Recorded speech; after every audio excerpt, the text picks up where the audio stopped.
હવે good morning student, આપણે વાત કરીશું કે કોઈ પણ વ્હીકલ જે ની અંદર બધું જ છે, એન્જિન છે, પેટ્રોલ છે, એને બધા સ્પેર પાર્ટ ઓકે છે, તેમ છતાં એ વ્હીકલ ચાલી શકતું નથી. તો એની પાછળ રીઝન શું હોઈ શકે? તો એ વ્હીકલને ચલાવનાર ડ્રાઈવરની કમી, અથવા તો એવું કહી શકાય એની ગેરહાજરી. કોઈ પણ વ્હીકલ બધી રીતે પરફેક્ટ હોય તેમ છતાં એ તેના ડ્રાઈવર વગર ચાલી શકતું નથી. તેવી જ રીતે આપણા શરીરની વાત કરીએ તો શરીરની અંદર શરીરને ચલાવનાર ડ્રાઈવર કોણ? તો આપણને બે જવાબ મગજમાં આવશે. એક છે મગજ અને બીજો જે છે એ હૃદય. હવે આપણે વાત કરીશું કે મગજ જે છે, મગજ ઘણી વખત, મગજ ચેતાતંત્રની વાત કરીએ તો ચેતાતંત્ર ઘણી વખત કામ કરતું નથી, અને એ કન્ડિશન એટલે કોમાની કન્ડિશન. તો તે વખતે હૃદય ચાલુ હોય છે. આખા શરીરની અંદર હૃદય જે છે એ હૃદય કમ્પ્લીટલી ચાલતું હોય છે. પણ જ્યારે હૃદય બંધ થઈ જાય, ભલે મગજ કામ કરતું હોય તો પણ માનવ શરીર જે છે એ કામ કરી શકતું નથી. એનો મતલબ એ થયો કે શરીરના ડ્રાઈવર તરીકેનું કામ કરે છે હૃદય. હૃદય એ આપણા શરીરનો મહત્વનું અંગ છે એવું કહી શકાય. તો હૃદયને લગતો જ એક ટોપિકની આજે આપણે વાત કરીશું, અને ટોપિકનું નામ છે હૃદ ચક્ર.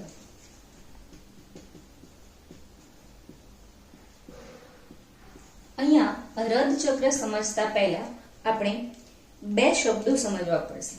એક શબ્દ છે શિથિલન, જેને કહી શકાય ડાયસ્ટોલ, અને બીજો શબ્દ છે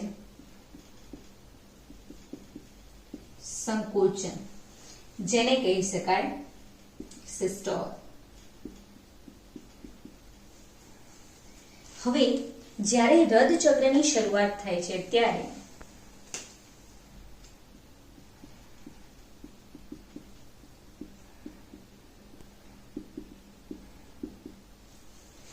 હૃદયના ચારેય ખંડો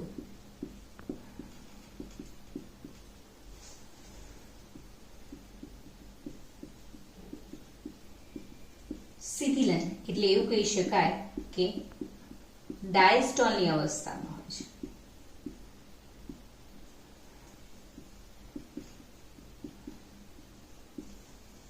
એટલે કે હૃદયના ચારે ચાર ખંડો એ પહોળા થયેલા હોય છે, શિથિલન પામેલા હોય છે. તે વખતે શું થાય છે? તો તે વખતે અહીંયા ધ્યાન રાખવાનું છે કે તે સમયે રુધિર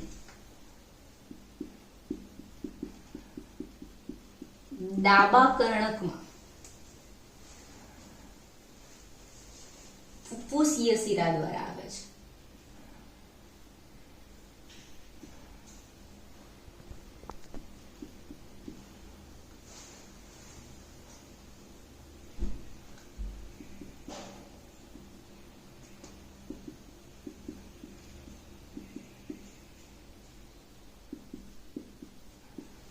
અને જમણા કર્ણકમાં રુધિર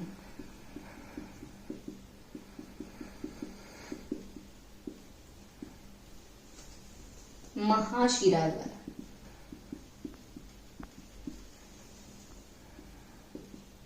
આવે છે. એ જ વસ્તુ આપણે આકૃતિમાં સમજીએ કે ડાબા કર્ણકની અંદર, હવે અહીંયા વાત કરીશું કે ડાબુ ભાગ હૃદયનો અને આ જમણો ભાગ. ડાબા ભાગમાં હંમેશા રુધિર શુદ્ધ હોય છે, જ્યારે જમણા ભાગની અંદર રુધિર જે છે એ અશુદ્ધ હોય છે. તો ડાબા ભાગની અંદર રુધિર ફેફસામાંથી આવે છે, અને ફેફસામાં રુધિર શુદ્ધ થયેલું હોય છે. તો એ શુદ્ધ રુધિર ફુફ્ફુસીય શિરા દ્વારા ફેફસામાંથી ડાબા કર્ણકમાં આવે છે. એ જ સમયે રુધિર જમણા કર્ણકમાં મહાશિરા દ્વારા શરીરના વિવિધ ભાગોમાંથી અશુદ્ધ રુધિર જમણા કર્ણકમાં આવે છે. ત્યારબાદ દ્વિદલ અને ત્રિદલ દ્વાર ખુલે છે. અહીંયા તમે 10મા ધોરણમાં ભણી ચૂક્યા છો કે ડાબા કર્ણક અને ડાબા શેપક વચ્ચે દ્વિદલ વાલ હોય છે, જ્યારે જમણા કર્ણક અને જમણા શેપક વચ્ચે ત્રિદલ વાલ હોય છે. તો અને આને યાદ રાખવું ઈઝી છે. ડાબામાં 2 અક્ષર હોય છે તો દ્વિદલ, જમણામાં 3 તો ત્રિદલ. તો ડાબા કર્ણકમાંથી રુધિર દ્વિદલ વાલ મારફતે ડાબા શેપકમાં જશે અને જમણા કર્ણકમાંથી રુધિર ત્રિદલ વાલ મારફતે જમણા શેપકમાં જશે. અહીંયા આ બંને જગ્યાએ એટલે કે આ જગ્યાએ શેપકમાંથી રુધિર બહાર લઈ જતી શિરા અને ધમની એ જગ્યાએ અર્ધચંદ્રાકાર વાલ આવેલા છે. તે અર્ધચંદ્રાકાર વાલ તે સમયે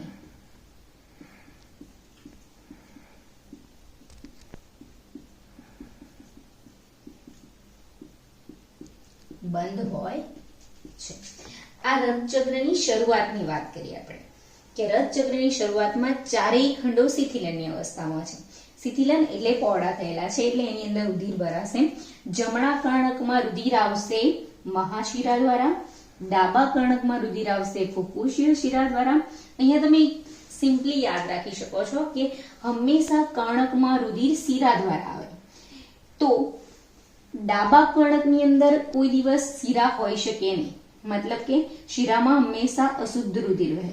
તો એ અશુદ્ધ રુધિર શિરામાં વહે છે, જેના કારણે એવું કહી શકાય કે અપવાદરૂપ શિરા એટલે કે ફુફ્ફુસીય શિરા દ્વારા ડાબા કર્ણકમાં અને મહાશિરા દ્વારા જમણા કર્ણકમાં બંને દ્વિદલ અને ત્રિદલ વાલ એ બંને સાઈડના કર્ણકો અને શેપક વચ્ચેના વાલ ખુલે છે. ડાબા કર્ણકમાંથી ડાબા શેપકમાં રુધિર જશે, જમણા કર્ણકમાંથી જમણા શેપકમાં.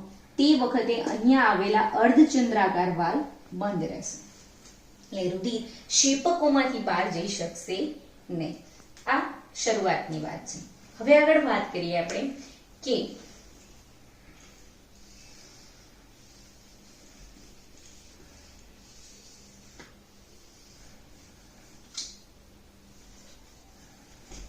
SAN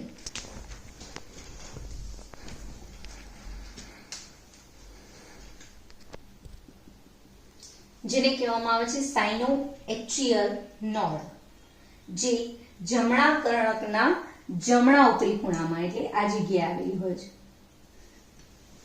એટલે SAN જે છે એ શિરા કર્ણક ગાંઠ પણ કહી શકાય તેને, ગુજરાતીમાં કહેવું હોય તો, જે સક્રિય કલાવિત સ્થિતિમાન પ્રેરે છે.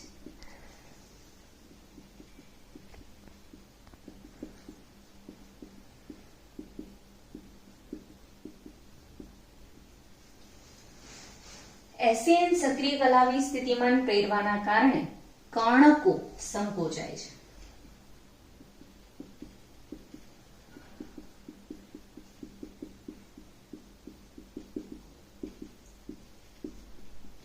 હવે કર્ણકો સંકોચાવાના કારણે બંને કર્ણક ડાબુ કર્ણક અને જમણું કર્ણક બંને સંકોચાશે. એના કારણે રુધિર હવે ક્યાં જઈ શકે? રુધિર પાછું મહાશિરા અને ફુફ્ફુસીય શિરામાં જવાનું નથી. તો રુધિર ક્યાં જઈ શકશે? તો જમણા કર્ણકમાંથી જમણા શેપકમાં અને ડાબા કર્ણકમાંથી ડાબા શેપકમાં. કર્ણકો સંકોચાય તે સમયે ત્રિદલ અને દ્વિદલ વાલ ખુલે છે. રુધિર ડાબા કર્ણકમાંથી ડાબા શેપકમાં અને જમણા કર્ણકમાંથી જમણા શેપકમાં વહન પામે છે. હવે આ થઈ કોની વાત? કર્ણકો સંકોચાવાની. તે સમયે શેપકો શિથિલનની અવસ્થામાં હોય છે.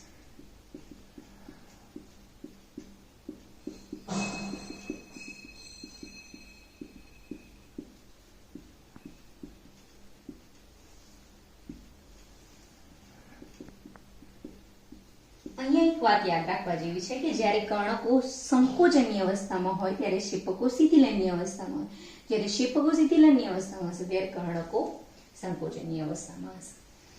હવે વાત શું કરવાની છે? તે સમયે શેપકો કઈ અવસ્થામાં છે એવું વાત કરીએ આપણે? શિથિલનની અવસ્થામાં. એટલે કર્ણકો જ્યારે સંકોચાય છે ત્યારે ક્ષેપકો પહોળા થાય છે, એટલે રુધિર કર્ણકમાંથી ક્ષેપકમાં ભરાઈ શકે. અહીંયા ફુગ્ગા જેવી વાત કરેલી છે કે ફુગ્ગાને આપણે ઉપરથી દબાઈએ તો નીચેની તરફ પહોળો થાય છે, જ્યારે નીચે તરફ દબાઈએ ત્યારે ઉપરની તરફ પહોળો થાય છે. સેમ એ રીતની અહીંયા મેથડ કામ કરે છે. હવે વાત કરીશું આપણે એવીએન. એવીએન નો મતલબ થાય છે કર્ણક ક્ષેપક ગાંઠ, જે પણ ક્યાં આવેલી છે એવું કહી શકાય, જમણા કર્ણકની અંદર ડાબી બાજુ નીચેની તરફ. આ છે એવીએન અને આ છે એસવી. બંને જમણા કર્ણકમાં જ આવેલી છે. હવે એવીએન જે છે અને એવી જૂથ, અહીંયા એ અને વી શબ્દો શેના માટે વાપરે? એટ્રિયલ. એટ્રિયલ એટલે કર્ણક અને વેન્ટ્રિકલ એટલે ક્ષેપક. તો કર્ણક અને ક્ષેપક, નોડ મીન્સ ગાંઠ, એટલે કર્ણક ક્ષેપક ગાંઠ અને કર્ણક ક્ષેપક જૂથ. જે શું કરશે? તો જે સક્રિય કલાબીજ સ્થિતિમાન ક્ષેપકોમાં પ્રેરે છે.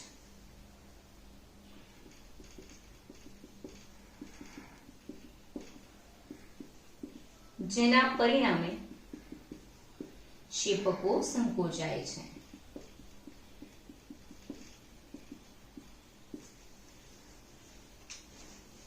હવે એવીએન અને એવી જૂથ એ ક્યાં આગળ સંકોચન પ્રેરે છે એ વાત કરી? ક્ષેપકોમાં. અને ક્ષેપકોની અંદર સંકોચન પ્રેરશે એના કારણે અહીંયા આવેલા વાલ્વ, જે વાલ્વ મેં કયા કીધા હતા તમને? અર્ધચંદ્રાકાર વાલ્વ.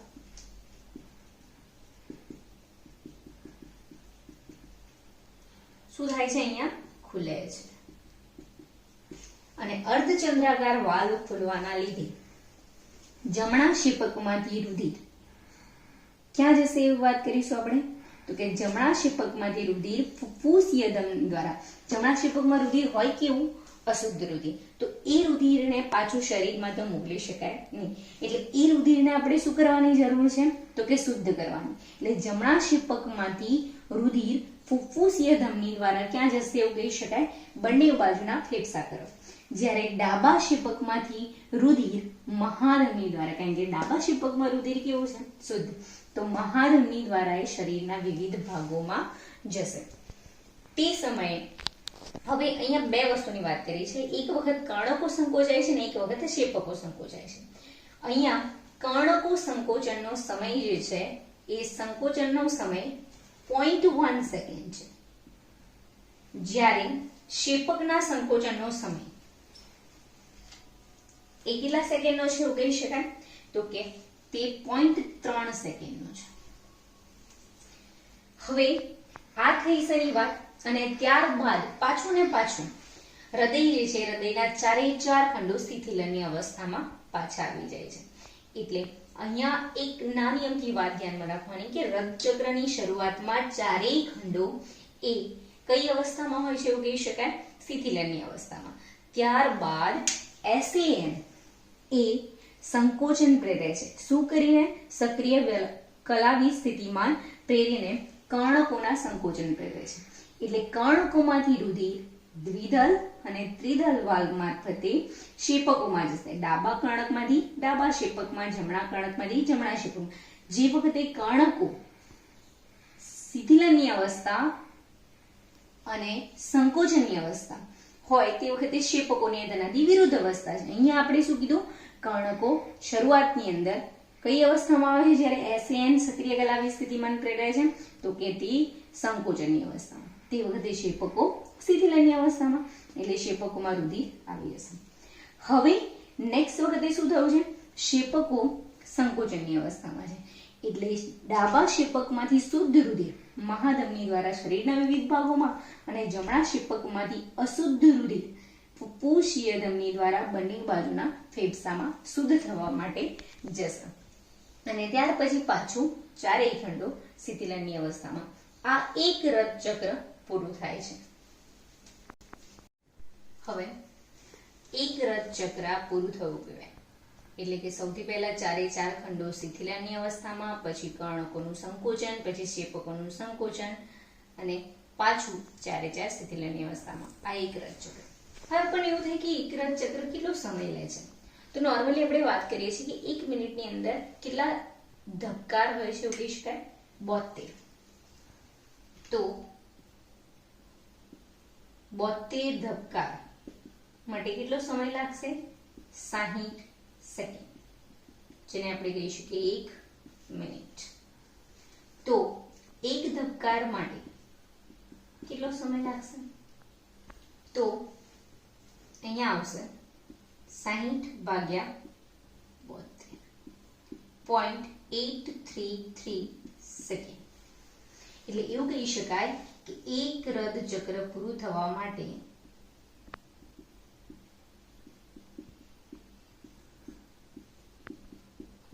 0.8 સેકન્ડ લાગે છે.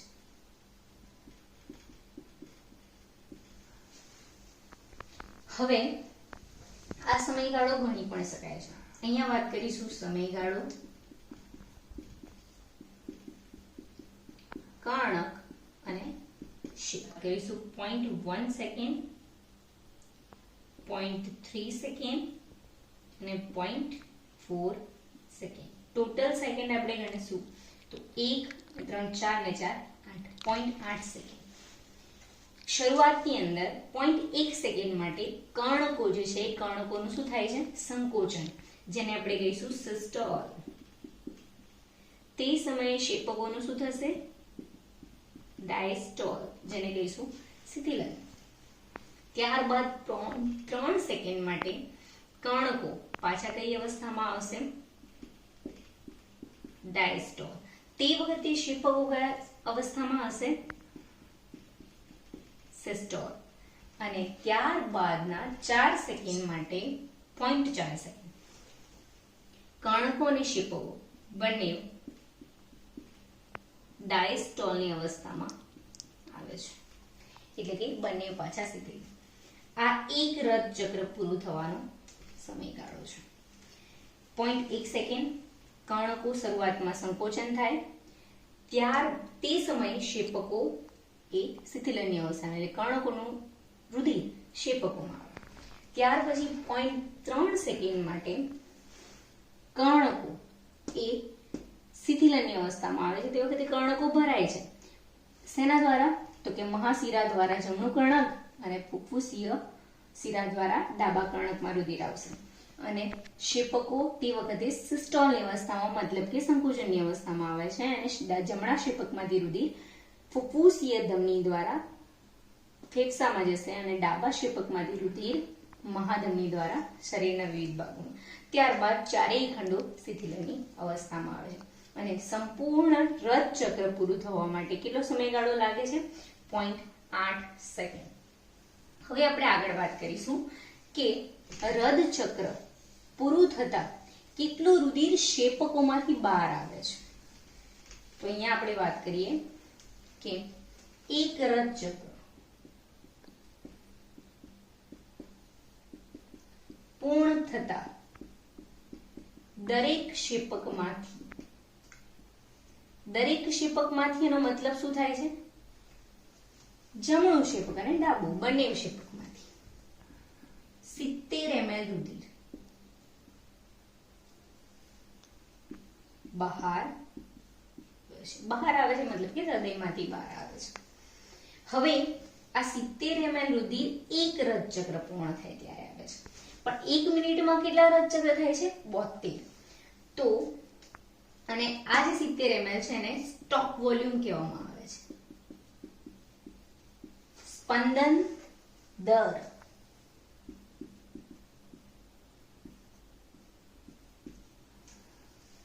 આ સ્પંદન દરને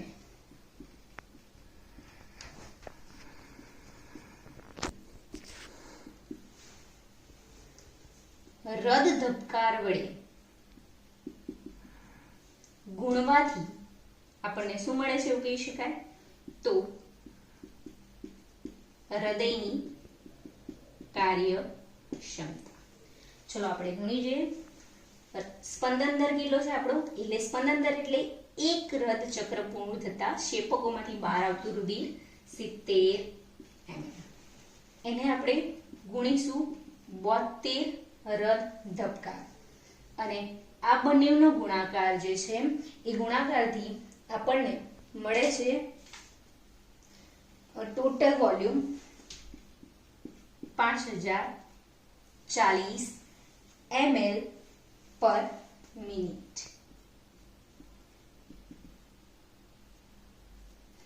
એક મિનિટની અંદર હૃદયમાંથી બહાર આવતું રુધિર 5040 ml. આ જે છે એ હૃદયની કાર્યક્ષમતા છે.